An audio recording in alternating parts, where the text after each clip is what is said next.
Hello friends, नमस्कार, जय हिंद, वंदे मातरम। मेरे इस चैनल पर बहुत से बच्चे हैं जो कि बीएड वाले बच्चे हैं और बीटीसी वाले बच्चे हैं। ठीक है, तो बीएड पिछले 3 सालों से मैं कॉम्पिटिटिव एग्जाम की तैयारी करवा रहा हूँ जो बीएड रिलेटेड है।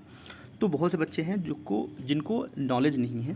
राइट, क्या नॉलेज नहीं है कि वो 9वीं और 10वीं के टीचर कैसे बनेंगे, या नॉलेज है तो वो गलत इन्फॉर्मेशन है। राइट, गारंटी ये है मेरा कि ऐसा बेहतरीन वीडियो सब्जेक्ट कॉम्बिनेशन से संबंधित पूरे यूट्यूब पर कहीं नहीं मिलेगा। अदरवाइज़ इस वीडियो के बाद आप सर्च कर लीजिएगा। राइट, तो यहाँ पर हमने कंपैरिजन किया है UP TGT, UP aided, DSSB, NVS, KVS. तो इन सभी का कंपैरिजन सब्जेक्ट कॉम्बिनेशन के तहत किया गया है। इसीलिए कह रहा हूँ बहुत ही इन्फॉर्मेशन वीडियो है। पूरी वीडियो देखिएगा, थोड़ा वीडियो लंबा ज़रूर है बट आपको सही डायरेक्शन मिलेगा टीचर बनने के लिए अगर आप जा रहे हैं तो। देखो,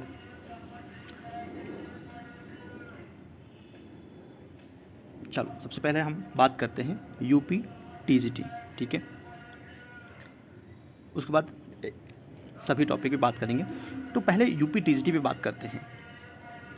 देखो, इसके लिए एक सब्जेक्ट कॉम्बिनेशन क्या है, जैसे कि अगर आप हिंदी, संस्कृत 12th में एक साथ आपने पढ़ा हो।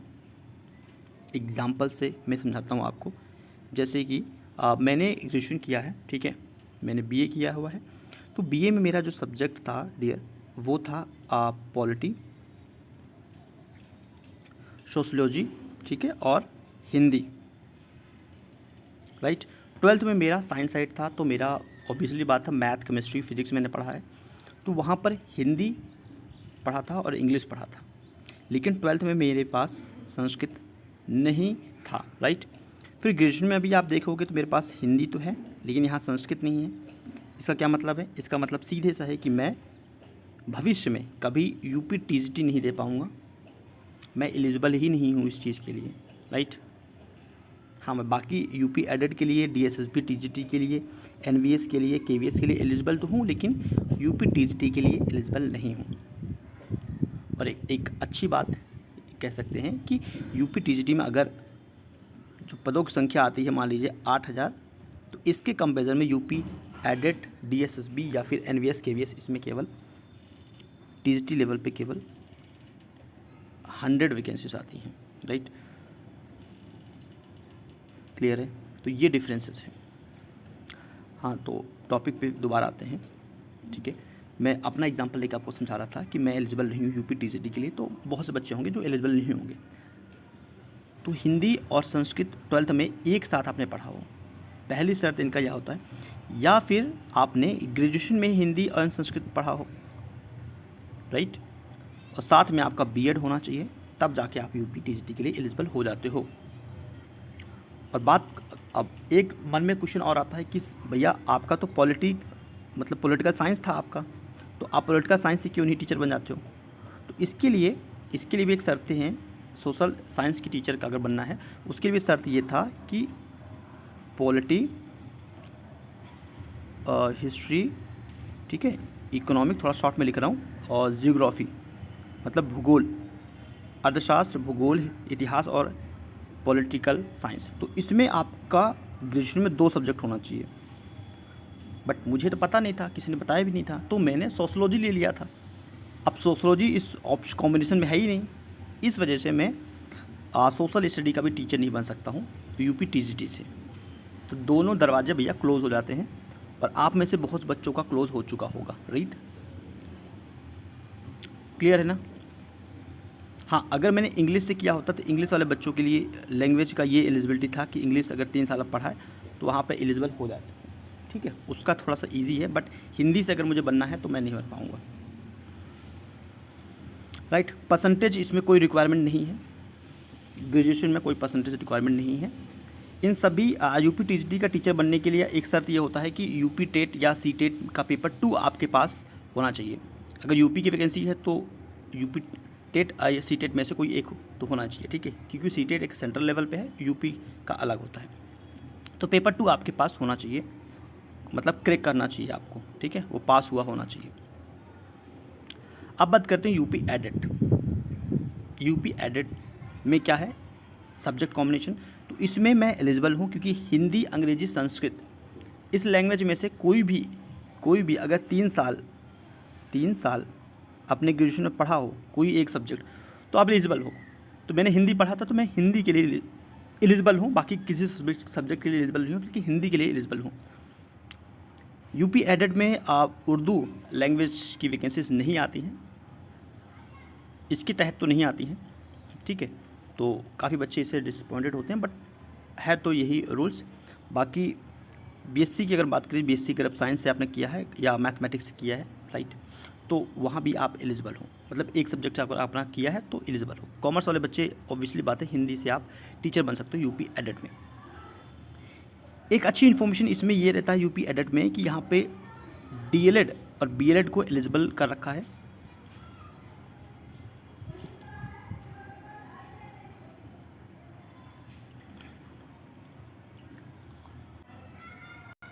हाँ, तो मैं कहाँ पे था, ये कि डीएलएड वाले बच्चे एलिजिबल हैं। डीएलएड के जिसे आप बीटीसी बोल देते हो, तो वो वाले बच्चे भी यूपी एडेड में एलिजिबल हैं। तो बीएड और बीएलएड जो होता है, ये 4 वर्षीय कोर्स होता है जो दिल्ली यूनिवर्सिटी करवा देता है, जिसमें आपका ग्रेजुएशन रहता है प्लस अपनी बीटीसी का भी कोर्स इसमें रहता है 4 वर्षीय। तो इनको भी एलिजिबल करता है यूपी एडेड वाले, जो वैकेंसीज आती हो उसमें एलिजिबल होते हो। परसेंटेज इसमें ग्रेजुएशन में आपका 50% होना चाहिए, और यहाँ पे तो परसेंटेज कोई रिक्वायरमेंट नहीं था।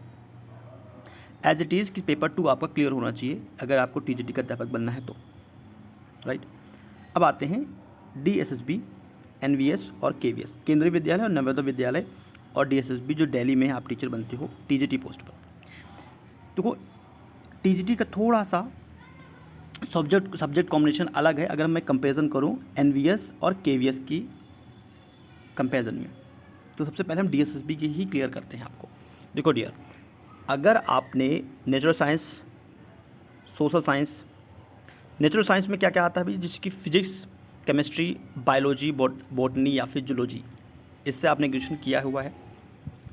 सोशल साइंस जैसे history, polity, economic, business, sociology, geography, ठीक है, साइकोलॉजी, तो ये वाले सब्जेक्ट्स अगर आपने किया है तो आप एलिजिबल हो, राइट। और बीए का सिंपल आपने बीए किया हुआ है हिंदी और इंग्लिश से, फिर भी आप एलिजिबल हो। बीएससी अगर मैथमेटिक्स लेवल पे किया है तो भी एलिजिबल हो। लेकिन ये सब्जेक्ट तो आपने पढ़ा होना चाहिए, इसमें से कोई 2 सब्जेक्ट, ठीक है। लेकिन एक कंडीशन यहाँ पे है इलेक्टिव लेवल पे, जैसे कि मैं आपका अपना एग्जांपल देता हूँ तो आपको बेहद समझ में आएगा। डीएसएसबी टीजीटी के लिए मैं एलिजिबल हूँ कैसे, बीए में मेरा हिंदी है, ठीक है, हिंदी मैंने पढ़ा है, साथ ही साथ मैंने पॉलिटिकल साइंस पढ़ा है, मैंने ऑलरेडी बताया आपको पॉलिटिकल साइंस पढ़ा है, और सोशोलॉजी पढ़ा है। तो पॉलिटिकल साइंस और सोशोलॉजी मेरा किस कैटेगरी में आ रहा है, मेरा आ रहा है सोशल साइंस में।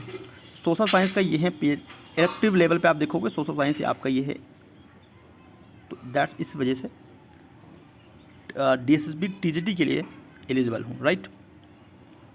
और इसमें भी आपका ग्रेजुएशन में 45% रिलैक्सेशन SC ST PW को मिलता है। बाकी ये पेपर 2 आपका क्लियर होना चाहिए यहाँ पर भी। नेक्स्ट बात करते हैं एनवीएस और केवीएस।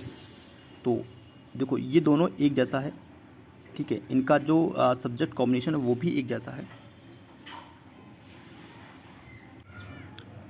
राइट। तो एनवीएस का टीचर बनना है, नवोदय विद्यालय का टीचर बनना है, केंद्रीय विद्यालय का टीचर बनना है, तो हिंदी और इंग्लिश, चाहे बीए वाले होंगे चाहे कॉमर्स वाले हैं, अगर सब्जेक्टिव टीचर बनना है हिंदी और इंग्लिश से, तो वो इनमें से कोई भी एक सब्जेक्ट से आपके 3 वर्ष पढ़ा हो, जैसे मैंने पढ़ा है हिंदी 3 वर्ष, तो मैं एलिजिबल हूँ एनवीएस के लिए, राइट। इसी प्रकार केवीएस में भी अगर कोई भी विद्यार्थी है जिसने हिंदी पढ़ रखा है, अगर आपने बीए ले रखा है, 3 वर्ष आपने पढ़ा है, तो आप एलिजिबल हो। इसी प्रकार इंग्लिश का भी, अगर बीए किसी ने किया है इंग्लिश से तो वो भी एलिजिबल हो, कॉमर्स वाले बच्चे भी एलिजिबल हैं। बीएससी क्या कोई भी बच्चा है जिसने बॉटनी, जूलॉजी, केमिस्ट्री पढ़ा है बीएससी से, कोई एक सब्जेक्ट से, ये 2 सब्जेक्ट है, तो अब तब भी आप एलिजिबल हो ईजिली, ठीक है। बहुत हार्ड कॉम्बिनेशन इसमें नहीं बनाना है सब्जेक्ट कॉम्बिनेशन, केवल जो हार्ड कॉम्बिनेशन है वो आपका यूपी टीजीटी में दिया हुआ है। अगर मैथमेटिक्स बीएससी की बात करें तो यहाँ पर physics, chemistry, electronics, computer science और स्टैटिक्स, इन सब्जेक्ट में से आपने पढ़ा हुआ है 3 वर्ष तो आप एलिजिबल हो, ठीक है। और बाकी चीज़ें ये सेम एज़ है, तो वो मैंने लिख दिया है कि एक जैसा ही है, कोई परिवर्तन नहीं है इसमें। ग्रेजुएशन में 50% चाहिए, 50%, और 50% तो लगभग होगा, क्योंकि अगर कोई भी बच्चा है ना जिसने बीएड कर रखा है, तो बीएड में आप फॉर्म ही तभी भर पाओगे, परीक्षा दे पाओगे जब आपका 50% रहता है। ये तो बेसिक अंडरस्टैंडिंग है, तो ऑब्वियसली बात है 50% आपका सबका होगा जो भी वीडियोज़ देख रहे हो।